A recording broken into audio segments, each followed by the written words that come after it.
Good evening, everybody, and welcome to the, what is it, the fourth recovery live clinic? It's the fourth one. Welcome. My name is, for those of you who don't know me, my name is Zoe Clues. We're going to introduce ourselves. My name is Zoe Clues. I'm a hypnotherapist. I specialise in complex PTSD, and I'm going to turn my Facebook off because I can hear my voice echo back at me, which is the worst. I don't like the sound of my own voice that much. So I'm a hypnotherapist specializing in complex PTSD, anxiety and depression, which of course has been rife this last year. Now, the reason we wanted to set up the free live stream mental health clinic is because a lot of people are suffering. It's our natural way to live. We haven't got any of our usual touchstones. We haven't got any of the things that we need to be able to co-regulate, as in seeing other people. So we're having to really heavily self-regulate. So we want to give you some ways to do that and ways to stay up. Having to self-care intensively for a year is a very long time. I don't think we should have to do that. Unfortunately, we are having to do that. So we're going to have to make the best of the situation and self-care as much as possible in a very difficult time. So we want to help you get through it, sustain yourself, build resilience. And we know that unless you call the NHS crisis team, that the waiting lists are really, really long. So we wanted to provide something in the middle. Not everyone can afford therapy. Most people can't afford therapy at the moment. So we're kind of the middle ground. So that's me. That's my reasons. There are my reasons for doing it. And I'm going to hand over to the wonderful Neil Shah. He'll tell you all about himself and why he's doing it. Oh, that's me. Hello, everybody. Yes, I am Neil. What do I do? I'm someone that's trying to figure out mental health, primarily for myself. And if I learn something useful, maybe I can share it with other people that might also find it beneficial. Been doing this for a while, 20 years now, and I can't think of a time that was as challenging as what we're facing today. Yeah. And it's interesting we're having this conversation today because yesterday was 1 year since we first went into lockdown. It's interesting, we were just talking off air that I've seen people with, birthday cakes, and it's a 1 year anniversary. I don't think it's much to celebrate. It's one of the most tragic years I can remember. There's nothing great about the fact that we're still here in this situation. So, people are talking about, well, what was it like the day before the first lockdown? It's like, well, I want to think about all that we've lost and all the tragedies and all the struggles and all the anxiety and all the trauma that's been experienced as a result of this year of our lives that's been taken away from us.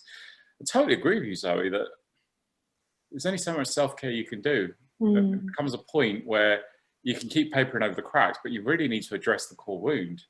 And I think many of us have developed some serious core wounds as a result of this situation. And hopefully through that, we also start to realize what's really important to us. So that was kind of my personal motivation to get involved in this, because I know this is a challenging time. I want to do as much as I can using my experience and my expertise to be able to support other people being able to navigate this tragic time. Yeah, thank you. Yeah. Who are you and why are you here? I am Juliette, and I work, not specialise in, but work a lot predominantly with anxiety. I haven't been doing this as long as you, Neil, but 13 years still. And I don't think I've ever been busier than I am now. And interestingly, the clients that I'm seeing are not coming and sitting down and saying, lockdown has caused me problems, COVID has caused me problems. It's other things. But then when you delve deeper, it is lockdown, it is COVID. That's what's causing it. And not directly, but indirectly. And it's very easy to sit there and work with the clients. Like Zoe said, paying clients, people who turn up who can afford it. But I don't want to withhold what I can give from people who cannot afford it. And so doing something like this just allows me to give back, really. And that's why I'm here. Thank you, Julia. That's beautiful. And I want to say something as well. It's like, it's been this really, really tough year, and we've been tested to the max, really, because there's one thing, a lot of us had a lot of distractions before: relationships, going to coffee shops, gym, drinking, parties, projects, blah, blah, blah. A lot of those things have been removed from us. Now, when those things have been removed from us, we are left with our feelings. And for many of us who already had unresolved traumas, many of us have, then those wounds have come up. That's why it's been this especially difficult. But I want to say something really positive about this too. As well as post-traumatic stress, you also have post-traumatic growth. So I personally, I've noticed since 2020, I've become stronger than I've ever been. You know, I have more resilience. Did I need to become more resilient? I didn't think so. I thought it was a bit of a war horse anyway, but it's definitely made me stronger. And there are positives in that. All of this can make us stronger if you treat yourself in the right way. So I just want to talk a little bit, I just want to not talk about, just mention post-traumatic growth, that we will come out of this. I don't know when, not looking too quick, not looking too soon, considering this tonight's vote, but we will come out of this stronger and to hold on, and we need to find ways to sustain ourselves, to soothe ourselves, to keep ourselves rooted, grounded, and able to function as well as we can despite the restrictions, and fight where we need to too. And I think that's an important point, Zoe, that if you break a bone, it heals back stronger than it was before it broke. The chance of breaking a bone in the same place twice is very, very low. So there is an opportunity for us to look at how do we become stronger and more resilient, as you have, and you are very much a warrior, becoming even more so day by day. But I know there will be a day that you'll be riding in with the cavalry, Lady Godiva style. You promised me that at the very beginning when we first started working together on this campaign. But joking aside, I think this is, we all do need to consider, how do we increase our resilience for the ever-increasing demands and challenges of modern life. Life is not getting easier. It's kind of like swimming in a river that's rapidly becoming raging rapids. And every day that river is becoming more turbulent. It's not slowing down. So, you know, those of us that are not taking the time to build our resilience are the ones that are going to be victims to the current. I wish that it was different, but it's the way it is. So we don't really have much of a choice. And even the last 4 weeks since we started this, obviously it's, you know, our fourth one now. Every week we kind of kick off and I say, all right, Zoe, so what's been going on this week? And half tongue in cheek, but the reality is every single week something tragic has happened or something big and momentous has happened. So you know, let's not change a winning formula. What's been going on this week? There's no shortage of things for us to talk about. Well, what's been your reflections this week, Zoe? Well, I think that, you know, recovery, have talked about the campaign of fear, you know, and the relentless campaign of fear. And I think, you know, we have to acknowledge that. I think it's really, really important that have never been subject to as much fear pounding as we are now. And I think we need to look at ways of protecting ourselves from that, because, you know, here's the thing. I've always said this, you know, the worst symptoms of anxiety and depression, or CPTSD or PTSD, is the belief that it will never end. And anything is bearable, anything. I know it sounds like flippant, but it doesn't, but it's not. Anything is bearable if you know it's going to end. Childbirth, for example, not that I've ever had child, but childbirth is bearable if there's an end. There is no end. That's why it's so difficult. We getting these false endings. Oh, when they're vaccinated, you know, by April we'll be free. And then we keep getting these false endings. So we need, and then we're being compounded with fear at the same time. So we're having to dig really, really deep on our survival skills and find ways. It is amazing though. I've found so many amazing people with so many amazing techniques, and so there's so much hope, there's so much joy, there's so much resilience out there in human beings that you didn't think would be able to take this level of fear pounding and the distressing news that we are getting subject to every day. You can't really get away from it. You know, I don't watch the news, I never watch the news. However, you know, it gets sent to me on 50 different WhatsApp groups that I'm on. I always know what's going on, and actually I always want to know what's going on, but it's kind of ways of protecting yourself and building up strength. So I think we have to acknowledge really that there's an enormous amount of fear. A lot of people are very anxious, understandably. It's okay to feel anxious. It's an anxiety-inducing time. It is normal to feel anxious. It's normal to break down. It is normal to feel really upset and have 3 days off just crying and have a duvet day, if that's duvet 3 days, if that's what you need to do. And I think it's just a question of being able to get through. We could really do with some good news, right? Zoe, can I pick up on this, because this is a really important point. I have been involved with some interesting projects in parts of the world where there is political instability and volatility. On some of those projects, I had to have some training in case I was kidnapped by terrorists that would hold me ransom. Yeah. And they're doing their best to prepare you for if you end up in a situation where your life is under threat. I might need to get some of those tips. Just email them to me afterwards. But actually, there is some relevance, because it's not your body they're trying to break; it's your mind. And actually, we are capable, as obviously women that have had children will know, to be able to endure huge amounts of physical pain. It's the mental and emotional pain that is likely to break us. As long as you can keep your mind, your body can bear tremendous amounts of discomfort. And, having had serious injuries, breaking my back, doing long distance endurance races like Ironman, your body can take a huge battering if your mind is in a place where it can take it. And this is why this campaign of fear is so insidious, because it's actually designed to break your resolve, to break us down. So we're just basically fearful and hopeless, and we feel powerless. Power quite literally means the ability to do or act when applied to a human being. Most of us feel there's nothing we can do to change our circumstances. And fear basically is being used to program us to be compliant. And this is where, for me, it's really dangerous, because if tomorrow they're like, okay, Boris is like, go back to your daily lives and this is all over, how many of us are still going to be templated by that fear? How many of us are still going to find that this is going to impact our choices, our decisions, and the way we live our lives for years to come, long after this is all over?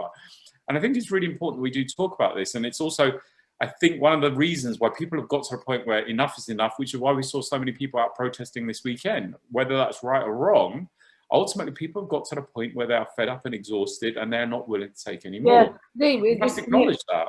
Yeah, it's a tipping point. It really is, and I think we all need to acknowledge that we all have our own tipping point.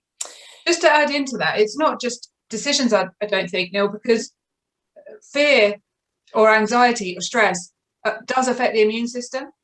Absolutely. And we have to remember that, whatever it is that's causing the fear, we have to switch off from it, because right now the immune systems need to be high. So if that means switching off from everything other than your own eyes, and not kind of being taken in to these stories, and literally just going about life and looking at what you see with your own eyes, then that's going to reduce the fear, reduce the anxiety, reduce the stress, and increase the immune system, which is just so important. Totally, absolutely agree. Yeah, that's really important. Well, I want to jump over to questions. Got some really important questions tonight. Not all to do with fear of different ways. Okay. So we have somebody who's messaged in who says, I'm nervous about this, but I think I'm developing feelings for my therapist. I'm not sure what to do. I don't even know what these feelings are or how to approach it with her. Or do I ignore them? I'm so confused. I am straight. She is straight. Will it ruin the therapeutic relationship, and will she stop seeing me? I finally have someone I can trust. Is this normal? This is not normal for me. I'm normally dead inside. Am I weird? Right, I'm going to jump in on several points here. Really important. This is the sort of question that I love to answer. Okay. First of all, you're not weird. Second of all, when somebody, a kind, safe, secure connection, shows you love, shows you affection, hears you, understands you, listens to you, acknowledges your story, what's that going to do? That's going to, and you've been feeling dead inside all your life. Now, I'm not going to guess why you've been feeling dead inside. I'm going, well, probably am actually. I'm going to say that, we often feel dead inside because we've been ignored, we've been unacknowledged, we've been shut down, we've been traumatized, we've been hurt, it's been so painful, we've had to shut our hearts down. So the first person that feels like a safe, secure connection that shows us that interest, love, and affection. And therapy, good therapy, is reparenting. I'll always say that, I've always said it, and I think it's true. It's, I don't know your therapist, I don't know you, so I'm answering it from a kind of ideal solution type place. What I would say to you is that most therapists are trained to expect strong feelings from their clients. Of course you feel a connection to them. Your heart is going to start thawing. If you've been ignored, shut down, abandoned all your life, you're going to start feeling these feelings.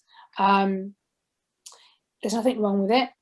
And it would be actually a really good thing if you're able to talk to your therapist about it, and you can do it in a way that is measured. And you can say, look, this is something that's come up for me as part of my therapy. I have these intense feelings. Now, a good therapist will be able to handle this. They'll have been trained to do it. There will be a few therapists that are scared by this. The therapist isn't comfortable with that. Now, I don't know what your therapist is going to do. Anything is always a risk, right? But if the therapist is a good therapist, which I really hope they are, and it sounds like they are, because they've been able to take you out of a place of feeling dead inside to actually feeling some feelings, they will be able to recognize what it is. And if you're able to talk about it in a good way, then it will actually deepen the intimacy. And when I talk about intimacy, I mean healthy intimacy, boundaried intimacy within your relationship. Now, you as a client shouldn't need to shut down and avoid saying something, because it's the therapist's job to hold the boundary. It should help the therapy if there's a lot of love there and a warming up. And, you know, this feeling of desire is a natural reaction to an intimate relationship. Say, for example, you were never mothered or you were never fathered. Then you've got somebody who is a good therapist who's providing that for you. It's the first time you receive that. You're going to start feeling feelings you've never really had, that you were natural but were shut down. So what you've got there is a connection with a person who is really there for you. And what I would encourage is softly, gently bringing that up and just saying, this has come up. It is not unusual at all for someone in therapy to start having feelings for their therapist. They might feel erotic, they might feel romantic, they might just feel like deep love, they might feel like I'm being mothered or fathered for the first time. It's very moving. It actually can be a really good sign. It means you're being looked after, it means that you're being loved, and it means that you are being met probably for the first time in your life. I would recommend that you slowly, gently talk to them about it. If they're the good therapist, it sounds like they are, they will be able to hold it, work through it, and you'll actually have a more intimate relationship. This is so common. People often go through this infatuation stage with their relation with their therapist. Their therapist is on a pedestal because the therapist, the first person, has actually bloody listened to them and said, actually, what you've gone through is awful. You should never have gone through that. You move through that. I've had therapists, they've been on a pedestal and then they're not, you know, because you just start to see them as a normal person with flaws and everything else that are just really trying to show up for you. But it's up to the therapist to hold the boundary.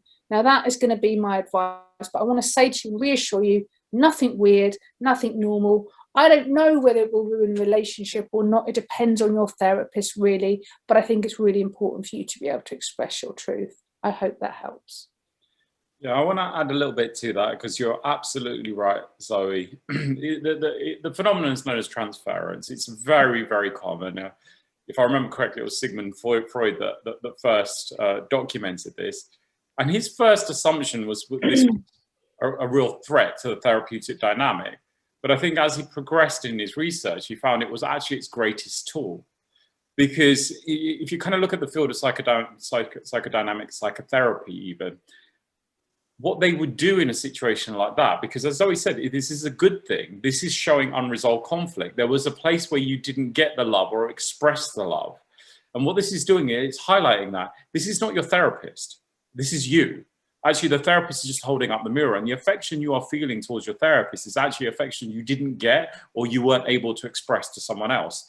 So really what this is doing is giving you a great and tremendous opportunity. You have attached those feelings to your therapist, but it's not your therapist. And I assure you, as you go through that process, as you face this at an subconscious level, particularly, I don't know what kind of therapist you're working with, as Zoe said, but if it's particularly someone that's trained in psychodynamic psychotherapy, it'll be looking at what is this unconscious material that's being presented? How can we use it? How can we utilize it as part of the therapeutic process? There is typically or usually something connected to childhood, a place in your childhood you didn't get the love or weren't able to express the love. It could be something to do with your parents.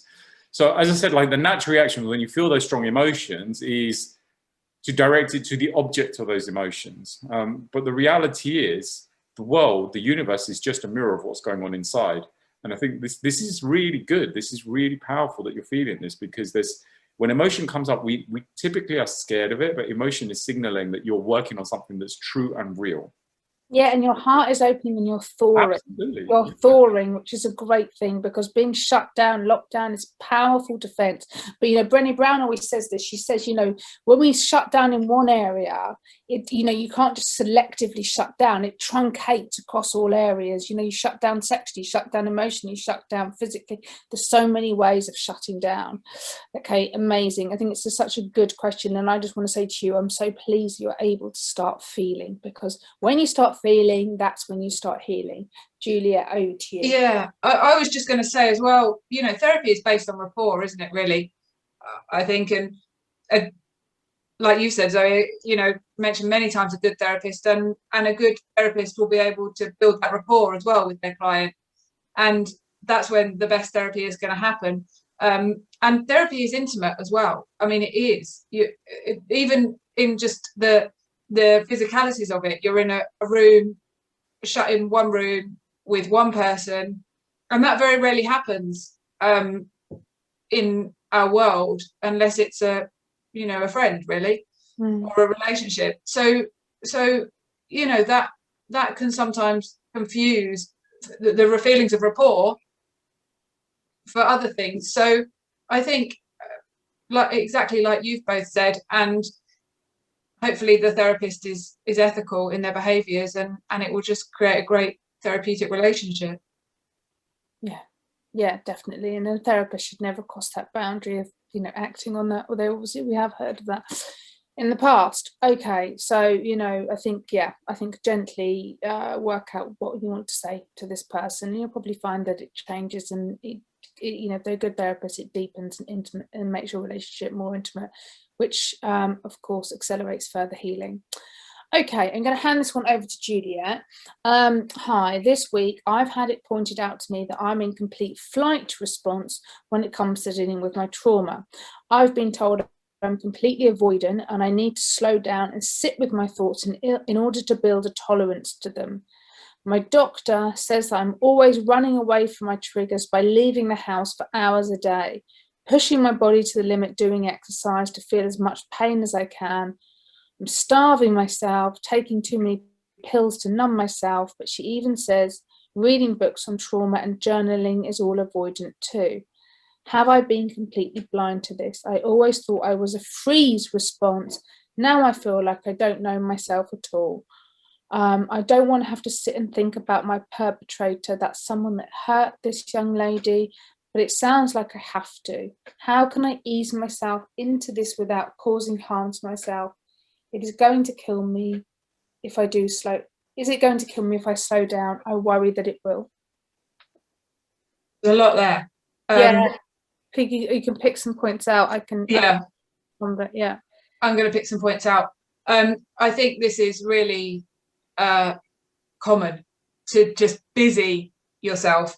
Yeah. Always doing one thing and then the next thing and then the next thing. And it's all so unconscious, really.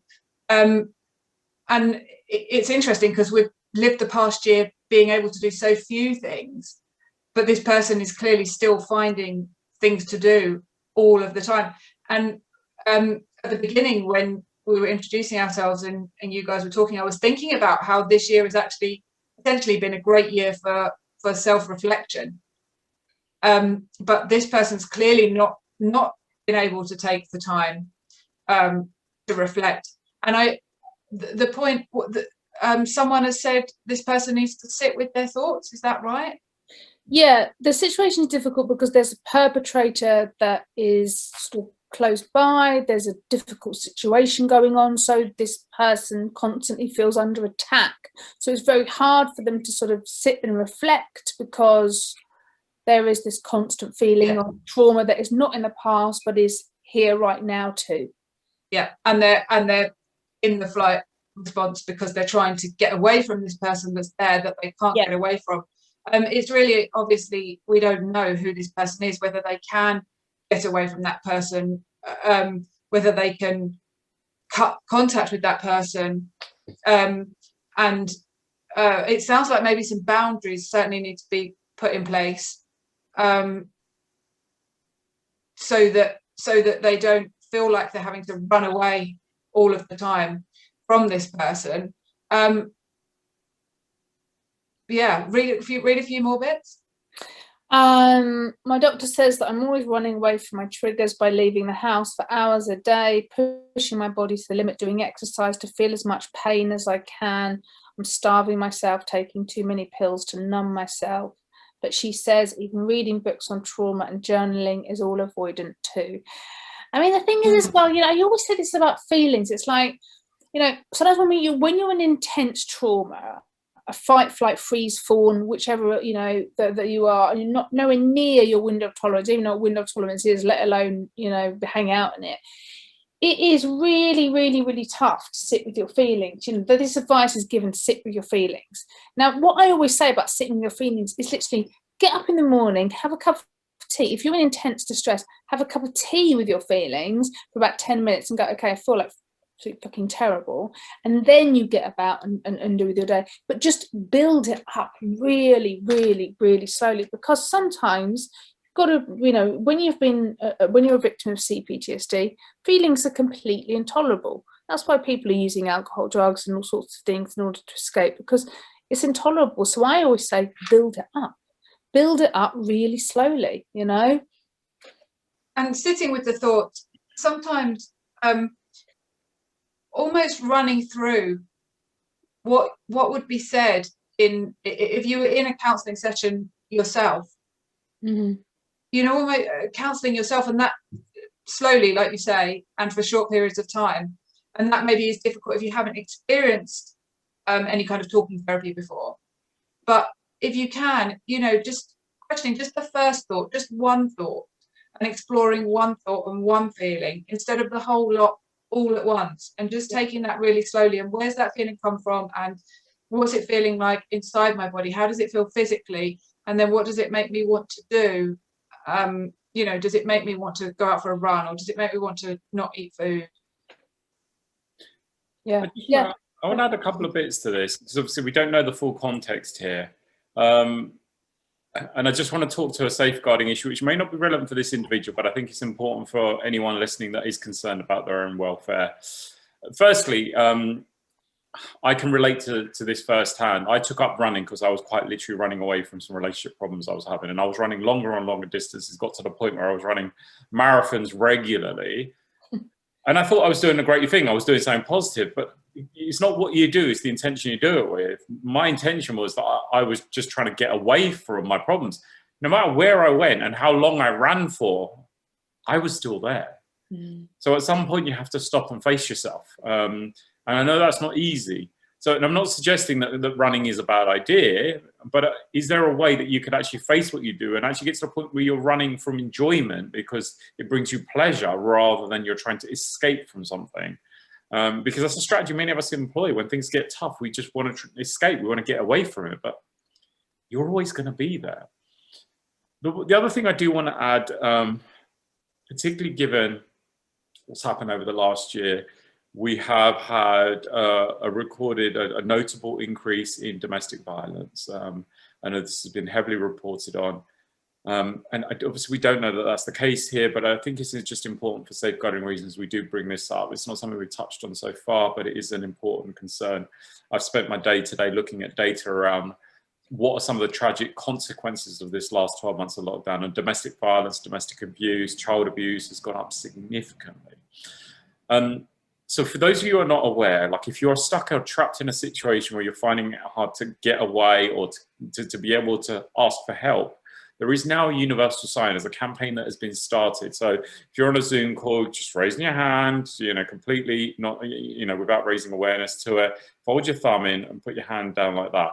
If, number one, any of you are watching or sort of talking to someone on a Zoom or a Skype call or whatever, and you see this signal, that's a cry for help. And for those of you that are concerned about your own welfare or your own safety, make sure you remember this symbol, because that could save someone's life. And I know that this is something that is a real challenge because many of us are trapped. You know, there is no escape. If you can't go to work, you can't go to the gym, you can't go about your daily routines, you could find yourself trapped in a situation where you are feeling very unsafe. So being able to remember that symbol could be something that could be the difference between saving your life and the life of somebody else. Just to add as well, I think they've put into the restrictions that if you're getting away from domestic violence, you're okay, you know, you're legally permitted to go to someone else's house. I hope that people are aware of that, and I hope that people would do that anyway. But for those that may be staying in an unsafe situation because they're more afraid of being fined for breaking the law, that if you're getting away from an unsafe situation, it's okay. So it makes me feel really moved and emotional hearing all of that. I don't know why, it just really strikes me, and it's really important. And I would say to this lady as well, that, you know, it's really important to not punish yourself. It's really, really important. I don't know whether your situation is domestic violence or something else. I can't really tell from your email. The doctor says, I'm always running away from my triggers, but leaving the house for hours a day. Okay, so, you know, we go into fight, flight, freeze and fawn. They are physiological responses that are survival mechanisms. Be kind to them, be noticed. Okay, I'm gone into flight, I'm running, let's slow it down to a walk. I've gone into freeze, how can I nurture myself? You know, with being with your feelings, it is a lifelong process.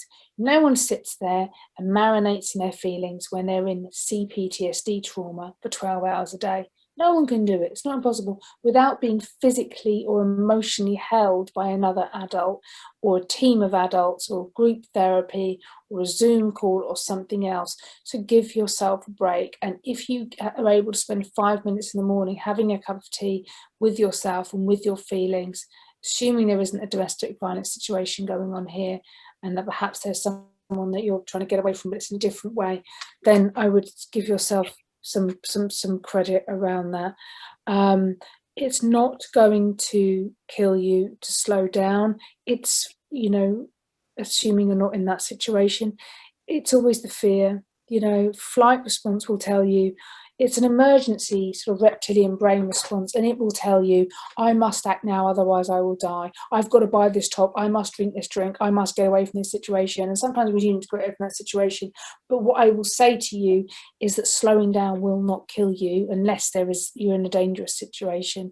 You are allowed to slow down and feel your feelings. It is safe as long as you are physically safe, and you can be a good judge of that if you're in a situation.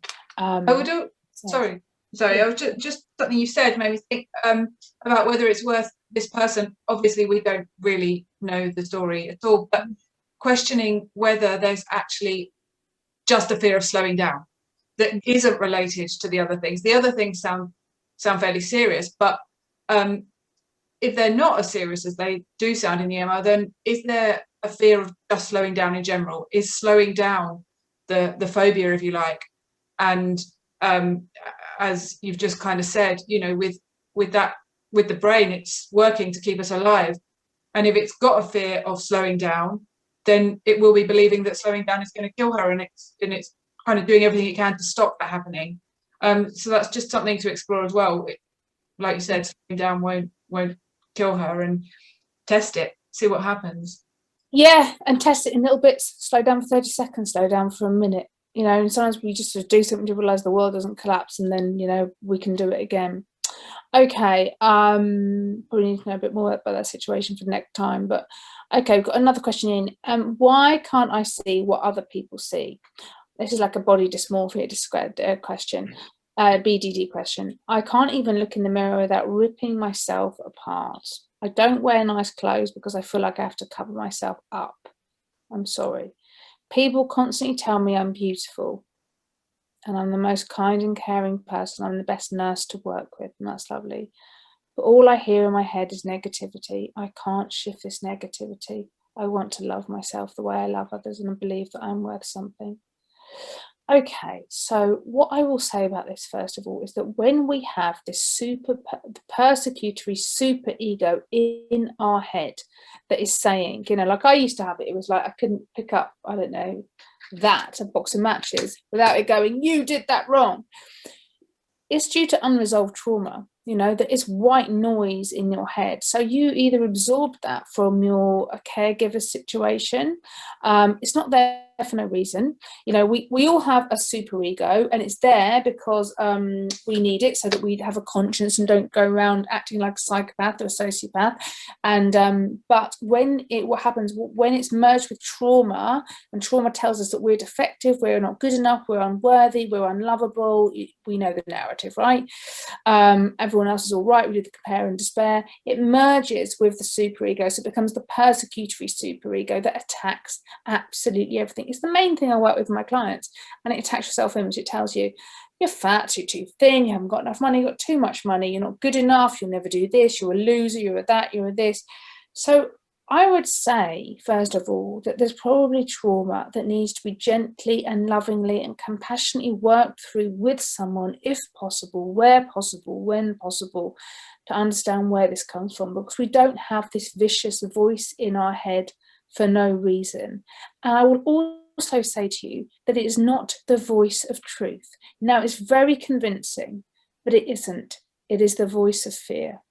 And if you've got this is where imposter syndrome comes in, right? So here you are, this lovely, kind, caring, beautiful nurse that's really lovely, that everybody likes, and everyone is reflecting back to you, you're this. But you've got this thing, which I call the false self, which says, no, you're disgusting, you're defective, you're unworthy, you're not good enough. That's what it's telling you. That is born of trauma. So there is trauma that needs to be healed.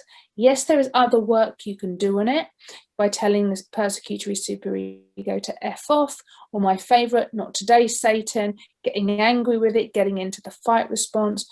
But this, to me, from what you've said, and BDD is just a manifestation of the persecutory superego. It will choose anything. You might give you a phobia, it might give you a drinking issue, it might give you a relationship issue. For you, it's giving you BDD of some kind. This is what it's chosen to attack.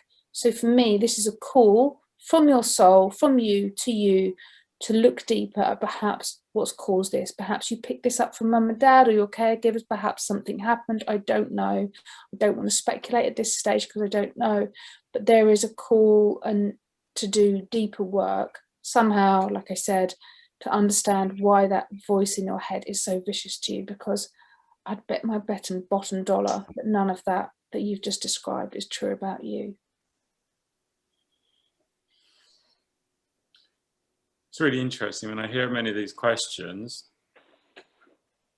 There are a lot of these that I could have asked these myself at some points in my life, because I've been through that as well. As you expressed, Zoe, that there were times where I would actually, probably for the bulk of my life, I looked in the mirror and I couldn't see what other people could see. I viewed myself as fat or ugly or stupid or unfit or whatever. And I guess the lesson I've learned is whatever story you tell yourself becomes the truth. Thoughts become things. The most important relationship we have in our lives is with ourselves. It's the first relationship you have. It's the last relationship you'll have. And it's the one that's with you in any given moment of your life. Yet it's the one that we nurture the least. It's the one that we spend the least amount of time and effort and energy developing.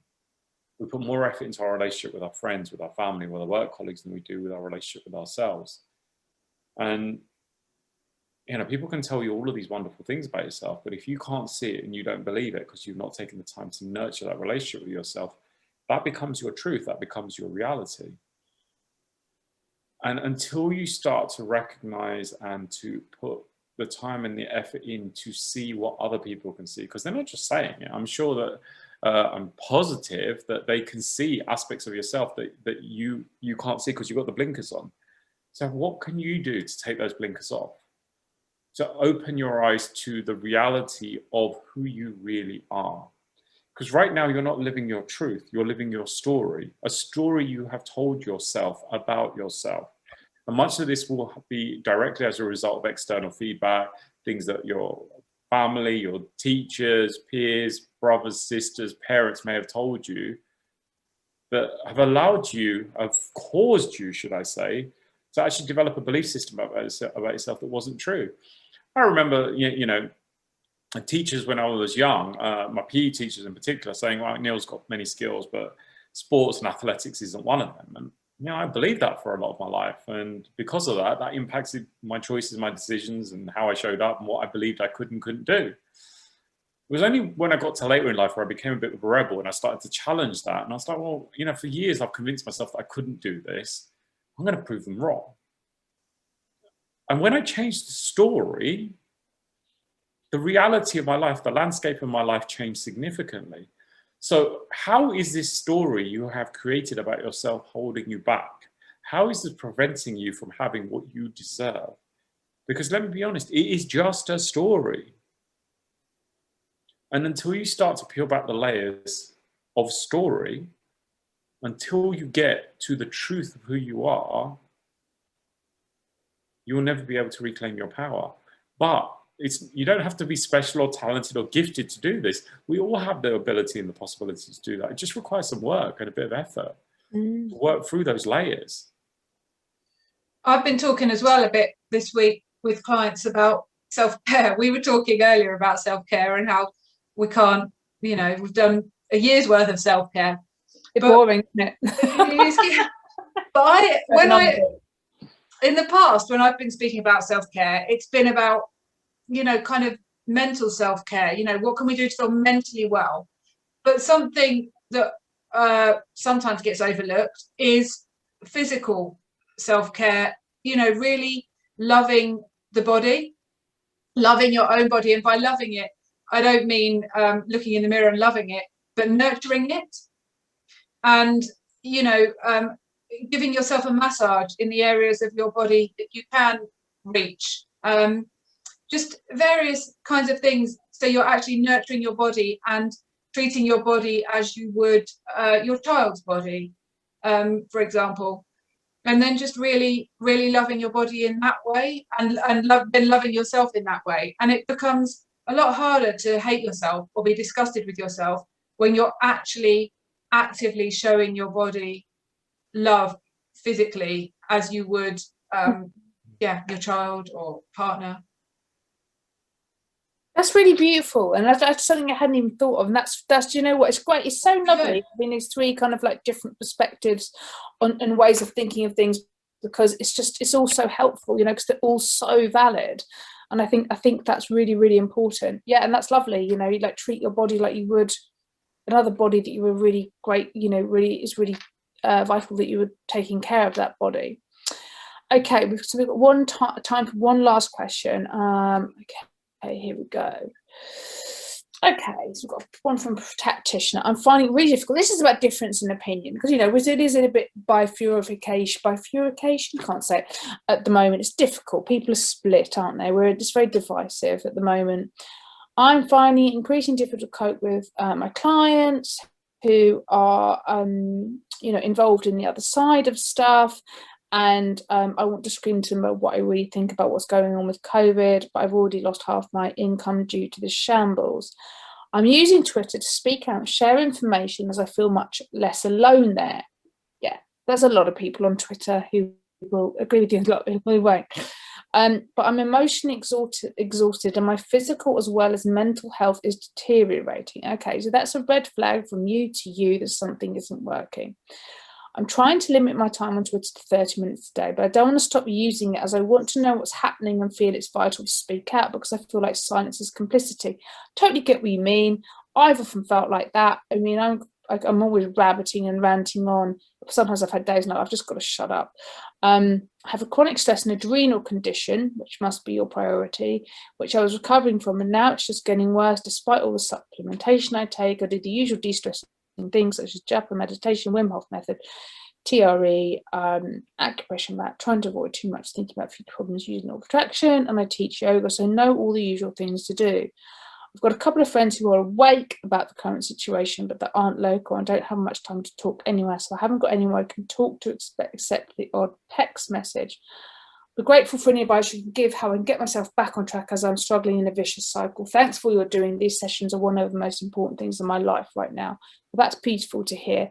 And, you know, what you said at the end there is really important, because, you know, one of the things we really need right now is our tribe. We need our tribe more than anything. And there is different tribes. Some people feel this way, some people feel that way. We need to feel aligned with who we're hanging out with. Many of us have changed friendships, relationships, that kind of thing. It sounds to me like what you need. You're doing all these really great things, and sometimes that can get a bit kind of like stressful. It's like we've got to do all these different things every day for self-care. That's what we were talking about earlier. It's like, it gets a bit exhausting, self-care. It's like the whole day is taken up with self-care methods, and it's like, any chance I could do something else? But it sounds to me, it's like a real call out. It sounds like you need like more connection, and more connection with people who think and feel and speak and breathe like you do. What would you say, guys? I'd agree. I was going to say, you know, before you spoke, I was going to say community. We've all kind of lost a community to some extent. Yeah. And, you know, we've certainly lost physical community. Even that classic school gate, you know, parents at the school gate has gone, because schools have been closed for so long, but now they're open, and I believe that schools are asking parents not to hang around at the school gate. So we're not to meet up in groups. You know, community is lost, and I suppose we're lucky that we have all of these various methods of communicating that we do have now, so we can still keep things going. But generally in a community, you come together because you're like-minded, and then suddenly we've come into this situation, and people have really like polar opposite views, and it completely splits that community. Yeah. And some people are so strong in their opinions that they're forgetting, you know, kind of forgetting the friendship underneath. And we've got so little to talk about. You know, you speak to someone, what's your news this week? Well, I haven't got any news because I haven't done anything new all week. And so the friendships are going for the moment, hopefully only temporarily. And I completely agree with you that she needs to find her tribe or community, a new community, and actually that community doesn't have to be based around views of COVID or the situation. It can be something completely different, but just building that community again with people that may be then in her life forever, or may only be in her life for the next year, but give that feeling of connection and closeness and community. We're tribal animals. Yeah, we're pack animals. And I would say to you, there are so many groups. There are so many groups of people who feel like you do. There are so many. Search them out on the internet. They're like 10 a penny. They really are. And there's some really good ones as well. And you can find a lot of support there. And I think they're also safe enough places for you to reach out and say, hey, I feel really lonely with my views and what I think. I need some support. And what I've seen people do that on these groups, and they will support you. If you need more information, email me and I'll send them to you. Email me at the timeforrecovery.org email. But it's kind of like happily send you those groups, because people do and will support you. And it's okay for you to say, I'm feeling really alone with all this. And I've seen people rush around and hold them up and support them, which is really beautiful. And there's so many other people feeling the same. They'll be grateful for that as well. Yes, a friend. Yeah, exactly. Yeah. And I just offer a slightly different perspective. Look at this from a slightly more macro level. You know, this week in particular, we've been really focused on the fear campaign and how fear has been used as a control mechanism. This is not a new strategy. This was actually a Roman technique known as divide and conquer. Is gaining and maintaining power by breaking up larger concentration of power into pieces that individually have less power than one implementing the strategy. The person you think is your enemy is not your enemy. The greatest trick the devil ever pulled was convincing you it doesn't exist. It's a Machiavellian technique. You know, in The Art of War, it talks about a captain should endeavor with every art to divide the forces of the enemy. That's what's happening. We, the population, are considered to be the enemy. And by fighting each other, we're not really coming together to look at what is the real threat to our daily lives, to our freedoms, to our human rights. And this is something that I think it's easy to get sucked into thinking about and feeling that the person doesn't agree with you as your enemy. They're not. And when we can start move beyond that, that's when we will be able to implement real change. Because yes, obviously having like-minded people that you can share with and discuss and open up to is great. But I think it's also important that we consider how we can approach the people that don't see things from our perspective, how we can approach them with love and compassion too. Because actually this is a time for us to come together. I had a little meditation ceremony on Friday, and I was inspired. I wrote a poem, and actually it's very much in line with this. I'm going to share it. I'm not going to do a crazy Neil moment. I'm going to share a poem that I wrote, if that's okay. It's a little bit more sensible and civilized than my normal weekly antics, but I'm hoping that this will resonate with many of you. We live in a world of total insanity, caused by polarity and fueled with profanity. And now the only way forward to save humanity is through finding unity and the power of our community. Let's turn on the light and make it so bright that we may all awaken without needing to be shaken. Let the depths of our sorrow help to create a much brighter tomorrow. Today I was blessed by a red kite in the sky that flew low and high, showing me a clear and unmistakable sign of the one true divine. As I sit back in circle, and I'm dressed here in purple, obviously I'm not in purple, I got changed. I await the journey for which I surrender with mercy. I feel totally unworthy, however that won't deter me. We must protect our sovereignty, for it's written in astrology. And for that, my brothers and sisters, I wish you blessings on your journey to the center of eternity. We need to surrender to fully remember why it is we came here and always hold that dear. To keep the faith, my family, as redemption for all with absolutely no exemption is coming. This light that guides us tonight is fully apparent to make us all open and transparent. So much love and the peace of the dove, for this is the hour for us to reclaim our power. Oh, that was beautiful. And genuinely, particularly what's happened over the weekend, it's time, in whatever way feels appropriate, that you reclaim your sovereignty. We are free sovereign beings, and the people that hold different views and perspectives are not our enemies. We're all in this together. And I think actually coming together is the most powerful thing that we can do. So there's a phrase in psychology that's unconditional positive regard, being able to show, which is, you know, it's a technical term for love and compassion, being able to show that even with people that may hold polar opposite views and perspectives from you is the ways that we can reach and connect with each other and find a way beyond this. And to free ourselves from those that choose to use fear as a strategy to control us. Does that mean I'm not allowed to scrap on Facebook anymore, Neil? I quite enjoy it. And Twitter. I know you love a good scrap. I do it with dignity. Yeah. I'm never mean. No, I know. And I know we're upset and we're angry, and rightly so, but is there a way we can channel that into something more constructive and creative rather than destructive? Yeah, I'll make a vase or something. For you. I'll get into pottery. And maybe send that pottery to the person that was attacking you on Twitter and Facebook. That'll take them off guard, because they won't be expecting that. She sent me a really disgusting vase. That's weird. Thank you so much, everybody. So we're going to be continuing, aren't we? But in a little bit of a different vein. So we might be doing other sessions. So we'll be talking about that. So we will be back. And we want to continue doing them because we get a lot of lovely feedback from people that they find it really helpful. And we just want to sort of leave you with a message. Neil's amazing poem, you know, keep self-caring, keep looking after yourself, keep recognizing whether you're in fight, flight, freeze, fawn, and, you know, just listen to your inner sat nav. It's like when something doesn't feel good, just sort of pull yourself away from it. We need to look after ourselves. You know, we're in it for the long haul. You know, we've seen that. Did you just say listen to your inner nutsack? Is that what? No, sat nav.